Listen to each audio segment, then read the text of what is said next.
Is it your birthday today? Because it's my birthday today and I'm turning 44, or maybe I turned 44 already. Not really sure, I'll have to ask my mom. But I'm sharing with you a video on how it took me 44 years to learn these 7 things that I'm gonna tell you in 20 minutes. We're gonna be painting some beautiful loose watercolor florals in orange and turquoise, let go of perfectionism, and all that fun stuff. I'm really excited to paint with you guys today on this special day. And if you'd like to let go of perfectionism in your art through my watercolor exercises and mindfulness prompts, click the link below and I'll send you my free guide. Alrighty, my friends. I'm so excited about this one.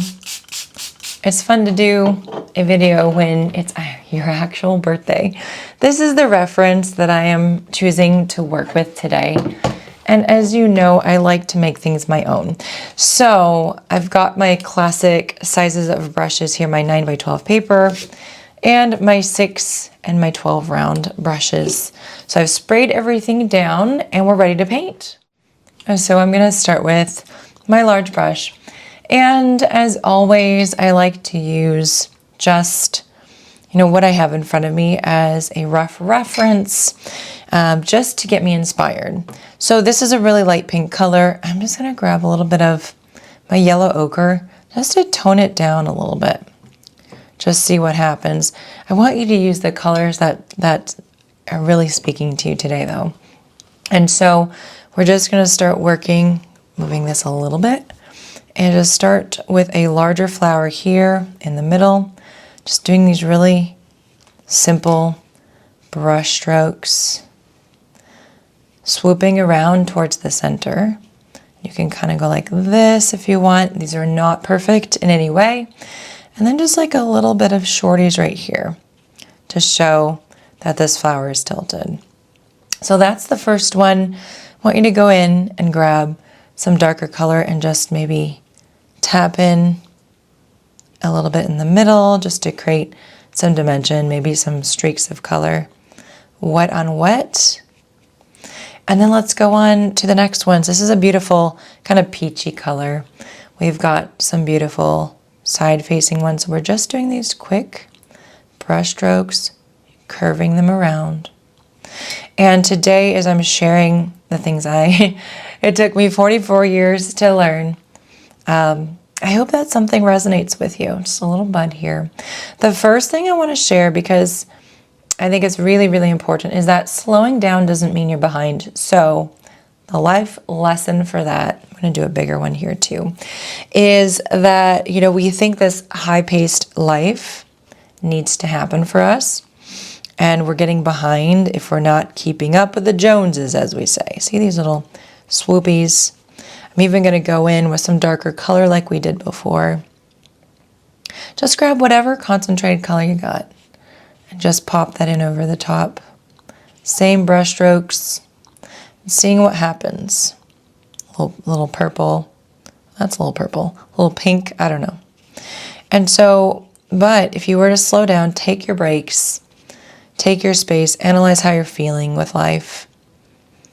It's going to give you that restoration you need. And same with watercolor. So this life lesson applies to our art too. When we rush our washes, when we're skipping layers that we think we should be doing. And I do like to paint fast, so it's not necessarily about that part, but it's like if we're trying to rush the process and not really listen to our heart, how we want to express ourselves with emotions. Sometimes we end up feeling like we're ahead because we're going fast, but maybe we need to slow down, take a step back, feel better about the process. So just let the water settle in, don't rush it, let it dry, breathe, take a moment, and get back to it later. Watercolor can teach us amazing, amazing things. Let's get some concentrated orange going now. And I'm going to do a flower over here on this side. It's just going in really dark. And I'm just leaving some white space as I want to. Holding this brush so loosely as we talk about the second thing. So beauty often appears in the mess. And I'm leaving some white there. I think that's really pretty. We'll see how that turns out. We're going to do a lot of this darker orange. We've got 2 different oranges on my palette. Just going to put in some dark petals in between.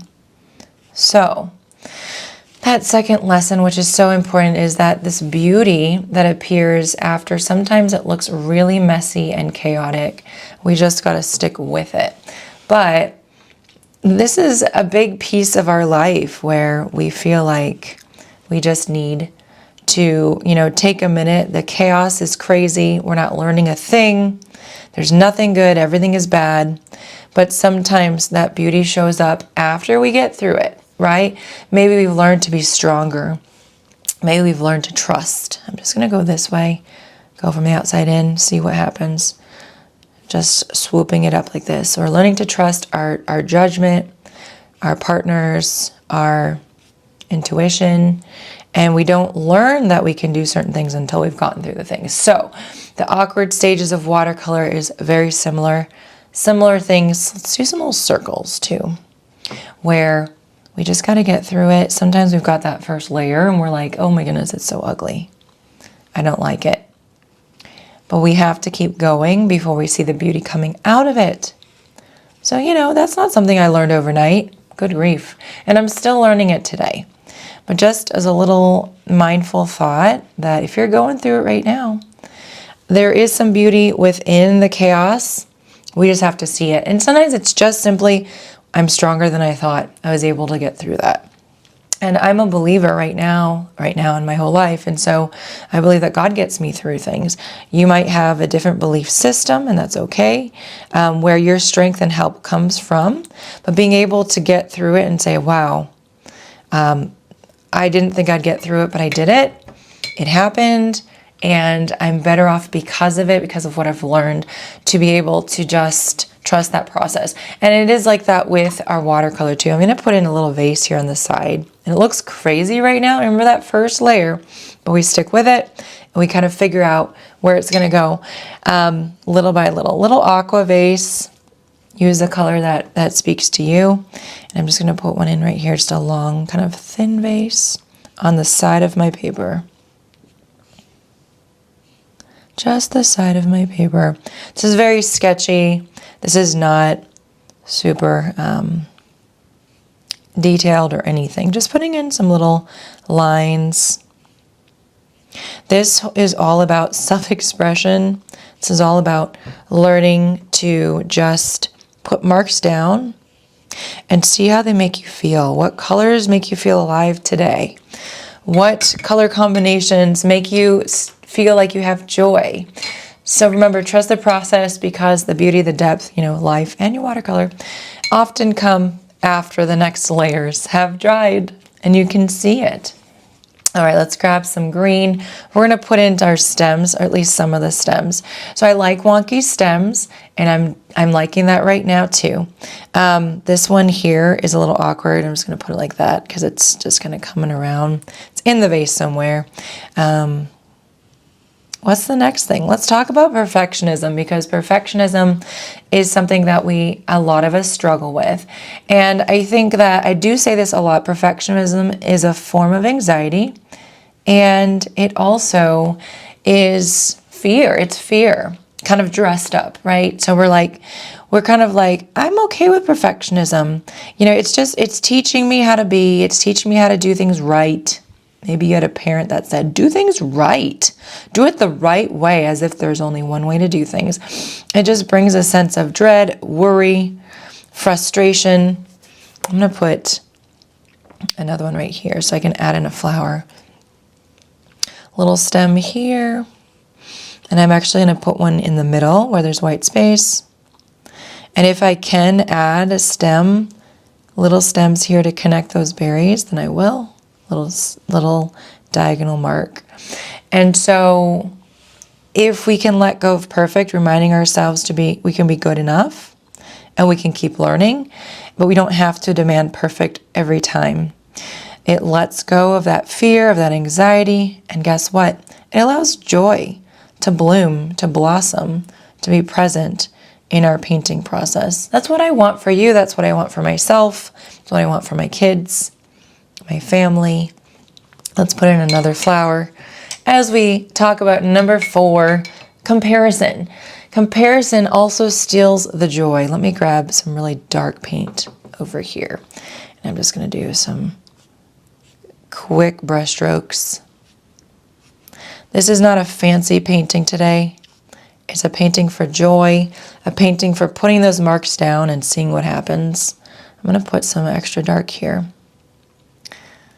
Because this beautiful color, I want to see it throughout this painting here and there. And when I paint wet on wet, you get those beautiful spreads just like that. And it just does the work for you. Put some streaks in here, trying to create that contrast. Save the paint. So it, you know, when you are comparing yourself, like your life, maybe your aspirations, let's put in some buds, let's put in some leaves. When you do that on social media, with friends, with people you don't even know, with celebrities, it really takes the joy out of what you have now. And it gives you this idea of, you know, what I have is not good enough. Who I am is not good enough. Who I know is not good enough. And we're just unhappy. So don't do it. I encourage you to find ways to enjoy and be grateful for what you have. I'm going to do some foliage in here.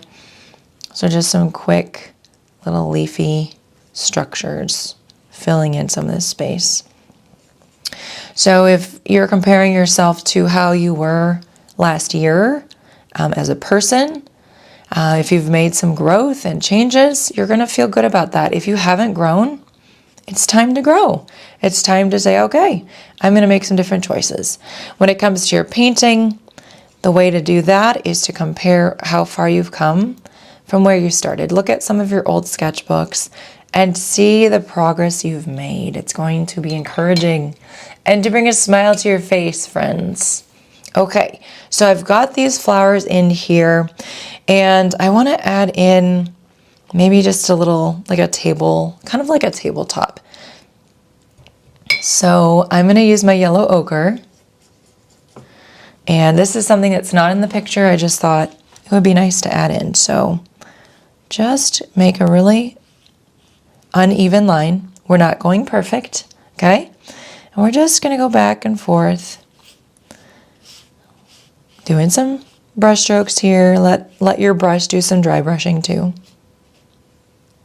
And you can see that as you do this, you're either going to get really tense or you're going to release all that tension and relax into it. So it's really based on your mindset.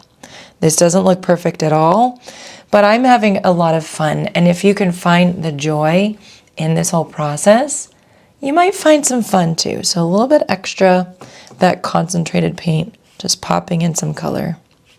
Wet on wet is fun. It's a way to make quicker paintings and to find some really soft blends and bleeds too.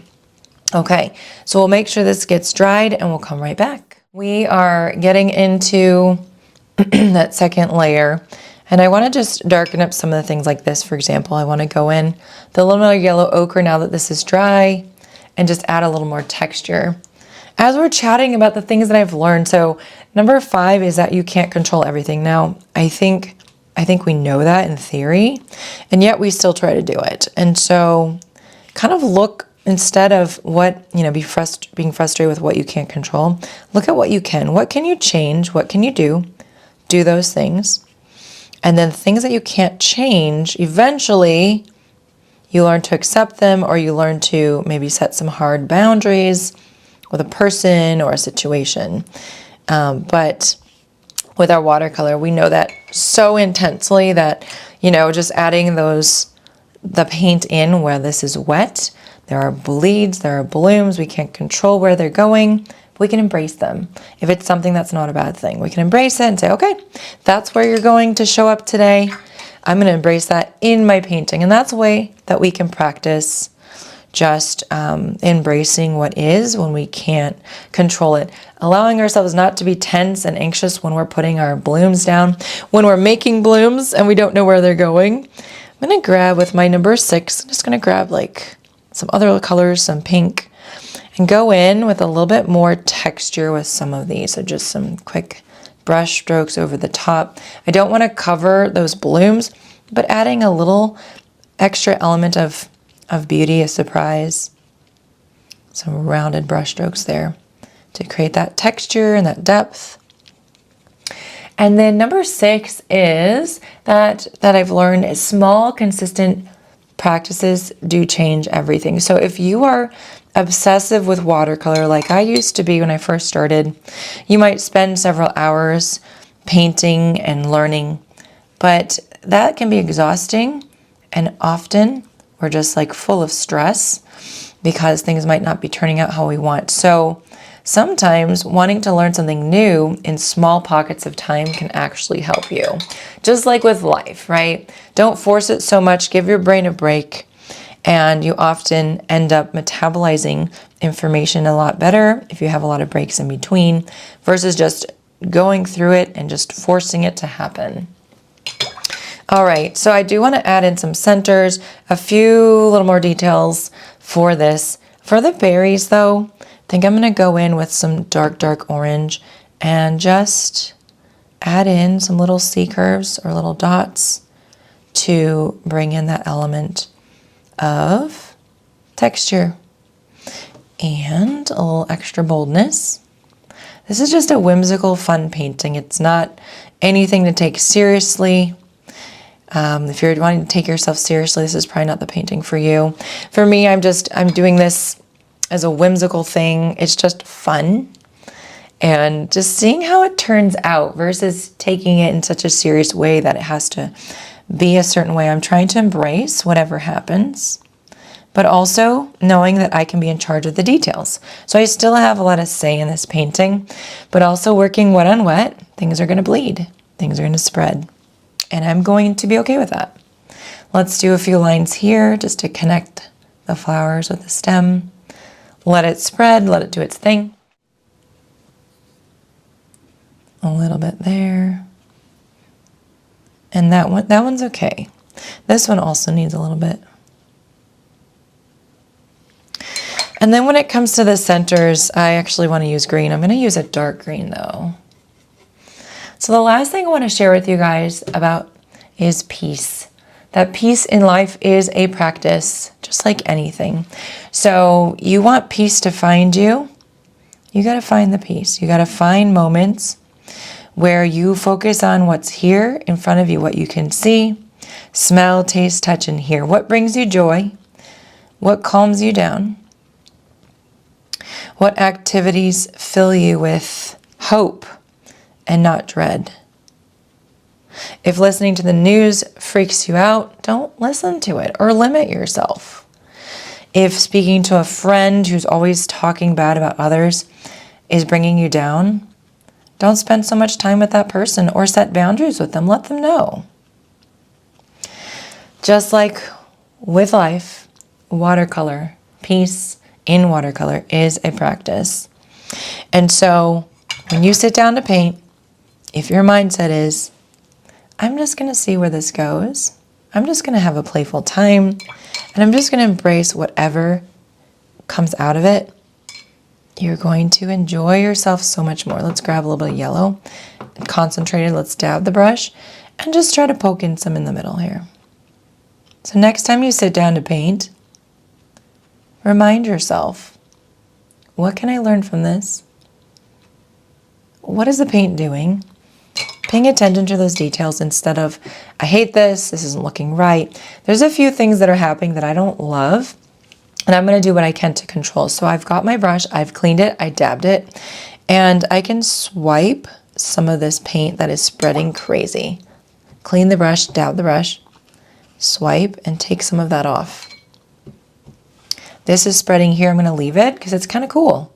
This one is spreading into the pink, and if I don't want it, I can just swipe it off. Now that doesn't mean I can remove everything, but you can see I have a little control over something that I might not like as much, or I can just choose to embrace it. And then with this one, because I've cleaned it off, I could actually go in with a pink, maybe a concentrated pink, and add in some pretty pink over the top. So those are things you can do, embracing. When you embrace what is, if it's not a bad thing and you can embrace it and it's not going to be harmful for you, it can actually help you to bring some peace in your life. Let's do a little bit of splatter So my number 6 into the orange. Splatter, splatter. Tap your brush. I like to do 3 different places. Take a look at your painting. Is there anything that you want to add? I'm just going to define this a little bit more. A little extra greens over there. If there's anything else, great. If not, happy painting to you, friends. All right, well, wasn't that fun? Hopefully you learned something new. Hopefully you learned these things before I learned them. And let me know in comments what you thought, what you think about the things, or anything you wanted to add. Some things to just go over. I do have a free class. Yes, I do, tomorrow, Monday. So please sign up for that. Still not too late. We always have a blast and spend about an hour painting and chatting about life. My art retreats, they're linked below. You can check them out there. And also my Patreon mail, my Patreon content, linked in the description. But the mindfulness mail will be going out next week. So if you want to get on the list for that, then sign up. That's it. Happy painting, happy mental health, happy birthday to me, all the fun things. Happy Sunday to you guys. Mwah.